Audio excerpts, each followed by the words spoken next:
Halo teman-teman, Assalamualaikum warahmatullahi wabarakatuh. Jumpa lagi dengan channel Yogi Pradana Marta. Teman-teman, sebelum melanjutkan video ini, ya alangkah baiknya kalau teman-teman klik subscribe, kemudian klik tanda loncengnya supaya teman-teman semuanya mendapatkan notifikasi, mendapatkan pemberitahuan ketika channel ini mengupload video seputar GERD, anxiety, asam lambung guna pemulihan dan penyembuhan dari penyakit asam lambung yang teman-teman derita gitu ya. Nah, teman-teman, di video kali ini saya akan sedikit membahas tentang cemilan-cemilan ataupun minuman apa sih yang aman ataupun yang saya rekomendasikan untuk teman-teman yang saat ini masih menderita gangguan pencernaan ya, GERD, anxiety, asam lambung gitu ya. Nah, jadi memang orang yang terkena GERD, anxiety, asam lambung itu memang harus mantang, teman-teman, harus mantang makanan. Karena apa? Ketika kita tidak mantang makanan ya, kita asal ngawur aja gitu ya, kita makan sembarangan kayak gitu. Nah, tentunya penyakit asam lambung yang kita derita, yang teman-teman derita itu juga akan lama, proses penyembuhannya juga akan lama.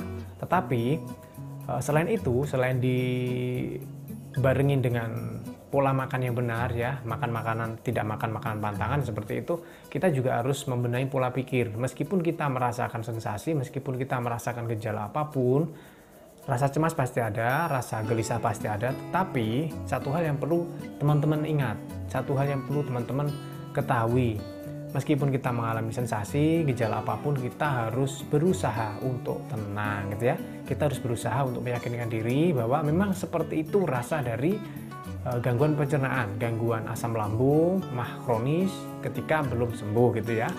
Dan juga sensasi gejala itu sebenarnya juga bagian dari proses penyembuhan gitu. Jadi nggak ada yang tiba-tiba sembuh, nggak seperti kita berobat obat flu langsung sembuh, 1 minggu sembuh, nggak seperti itu kalau kita berobat karena GERD, anxiety, asam lambung kayak gitu ya teman-teman. Jadi itu semua adalah hal yang wajar, nanti akan sembuh pada waktunya gitu ya, pasti semua akan sembuh gitu. Termasuk saya pun juga seperti itu, dulu bertanya-tanya, aduh, saya bisa sembuh nggak sih dengan apa yang saya rasakan seperti ini gitu ya teman-teman ya. Oke. Jadi langsung saja, di sini ada beberapa cemilan ya ataupun minuman juga yang sudah saya rangkum, ada 11 ya, ada 11. Oke, yang pertama adalah madu teman-teman ya. Nah, ini madu. Yang pertama madu. Nah, jadi dengan madu teman-teman itu bisa satu, luka yang ataupun peradangan yang ada di lambung, yang ada di kerongkongan akibat naiknya asam lambung ya. Tingginya asam lambung yang naik ke kerongkongan, naik ke tenggorokan, ke lidah, ke mulut, itu bisa sedikit demi sedikit itu teratasi dengan kita mengkonsumsi madu secara rutin ya. Karena madu itu antioksidan, meningkatkan daya tahan tubuh ya, kemudian meringankan gejala radang, meringankan gejala luka karena asam lambung kayak gitu. Nah, jadi memang madu itu sangat baik ketika kita konsumsi gitu ya. Oke, yang selanjutnya adalah buah-buahan teman-teman ya. Jadi ketika kita memiliki gejala asam lambung gitu ya, gejala GERD ataupun naiknya asam lambung menuju kerongkongan, itu salah satunya itu kita harus mengkonsumsi buah-buahan. Tetapi tentunya di dalam buah-buahan itu juga ada beberapa buah-buahan yang tidak boleh ataupun harus kita pantang teman-teman ya, harus kita pantang. Untuk madu pun itu sebenarnya juga ada, kita nggak boleh ngasal membeli madu kayak gitu ya, ada kriterianya. Ketika kita membeli madu untuk kita konsumsi untuk pengobatan asam lambung itu nggak boleh asal madu, itu memang juga harus ada kriterianya. Dan buah-buahan itu juga harus ada kriterianya teman-teman. Nggak boleh asal kita makan buah-buahan, oh nggak kayak gitu. Jadi ada juga beberapa buah-buahan yang harus kita hindari ketika kita masih mengalami gangguan pencernaan ataupun gangguan lambung. Yang harus kita hindari diantaranya ada durian ya, kemudian ada semangka, kemudian ada pete ya, kemudian ada jengkol. Nah gitu teman-teman, itu adalah beberapa buah-buahan yang harus kita hindari dulu ya. Ada juga sebangsa ubi itu kalau orang sini bilangnya ketela rambat gitu ya. Kalau yang ketela biasanya di ketela keju kayak itu boleh teman-teman, tapi kalau yang ketela rambat yang biasanya warnanya ungu ataupun merah itu hindari dulu, karena itu dia mengandung banyak gas ya, biasanya kalau habis makan makanan itu teman-teman akan merasakan perutnya begah, kemudian sering kentut, sering sendawa. Nah, itu menandakan bahwa makanan itu mengandung banyak gas gitu ya. Oke, yang selanjutnya adalah kentang rebus. Nah, kita teman-teman, kentang rebus. Jadi dulu pun saya ketika menderita asam lambung ini ya, makanan favorit, cemilan favorit yang paling saya sukai itu adalah kentang ya, kentang. Jadi setiap sore itu saya itu beli kentang ya, kentang mentah itu kemudian direbus. Ya udah saya makan aja kayak gitu. Nah, itu juga bisa menambah energi teman-teman ya. Jadi ketika kita itu sulit untuk makan makanan berat seperti nasi, kemudian lauk pauk, nah makanya kita harus juga perbanyak ngemil. Upayakan perut kita itu jangan sampai kosong ketika kita masih mengalami gangguan pencernaan. Karena asam lambung kita itu meningkat, jumlahnya juga banyak produksinya. Ketika kita itu telat makan, maka dia ini asam lambung ini akan melukai dinding lambung gitu teman-teman ya. Oke ya, sudah paham ya untuk di sini kentang rebus. Kemudian ada biskuit jahe gitu ya teman-teman, biskuit jahe. Kenapa harus biskuit jahe kayak gitu? Jadi ketika kita asam lambung, salah satunya itu kita akan dilarang ataupun kita harus menghindari dulu makanan yang mengandung milk ataupun susu gitu kan. Nah, kebanyakan dari biskuit, roti itu mengandung susu teman-teman, mengandung susu. Jadi ya kita cari biskuit yang aman. Itu ada biskuit jahe kayak gitu ya. Dia bagus untuk pencernaan. Jadi rasa pedas, asalkan nggak pedas banget ya, rasa pedas pada jahe itu bisa untuk memperkuat lambung. Dia juga bisa mengobati sebangsa vertigo kayak gitu, pusing-pusing. Nah, itu bisa diobati dengan jahe. Jadi kita kalau makan biskuit jahe aja. Itu yang aman. Oke, kemudian yang selanjutnya yang nomor 5 itu ada sayur mayur teman-teman ya, sayur-sayuran. Nah, di sini teman-teman juga harus perlu diketahui juga ya, sayur mayur di sini juga ada beberapa yang boleh kita konsumsi, ada juga beberapa yang harus dihindari. Untuk yang harus dihindari dulu ya, itu ada pertama ada sawi teman-teman ya, ada sawi. Kemudian ada kol itu ya, kol. Brokoli kalau di sini namanya ya.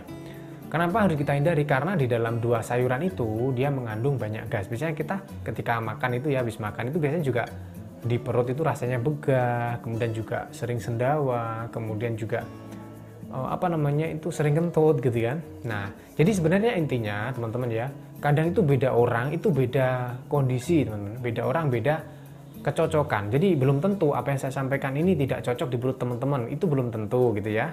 Dan juga belum tentu apa yang saya sampaikan itu cocok di di perut teman-teman, itu juga belum tentu. Jadi setiap orang itu memiliki keterbatasan, setiap orang memiliki istilahnya itu kemampuan masing-masing. Jadi kalau ragu, kalau ingin mencoba silahkan dicoba aja teman-teman, gak usah takut-takut gitu ya. Saya dulu juga takut makan durian, ternyata setelah makan durian gak apa-apa gitu loh ya. Nah gitu, bandingannya seperti itu. Jadi beda orang itu beda sebenarnya, beda kondisi. Cuma ini saya memberi rekomendasi sesuai dengan pengalaman dulu saya mengatasi masalah GERD, anxiety asam lambung, sehingga saya bisa sembuh normal sampai saat ini. Oke, selanjutnya belum ya, yang sayur-sayuran tadi yang boleh diantaranya adalah bayam. Bayam itu bagus teman-teman, daun kelor itu ya, itu juga bagus. Dulu itu hampir setiap hari saya itu makan bayam, kemudian wortel, ya kentang, kemudian juga kelor. Kalau kelor itu setiap hari teman-teman, setiap saat saya makan sayuran daun kelor itu gitu ya. Oke, lanjut yang keenam adalah minuman ya, ini air kelapa muda. Sebenarnya banyak juga sih yang mengatakan jangan makan produk-produk kelapa gitu ya, karena dia mengandung santan kayak gitu kan, kurang baik untuk pencernaan. Tapi dulu pun saya itu juga konsumsi degan teman-teman ya, degan ataupun air kelapa muda itu sering, karena di rumah saya itu kan desa, jadi untuk mencari degan itu agak sulit, banyak sekali degan gitu ya. Air kelapa muda itu saya konsumsi ya paling enggak seminggu 3 kali kayak gitu, itu juga baik untuk mahku itu juga baik.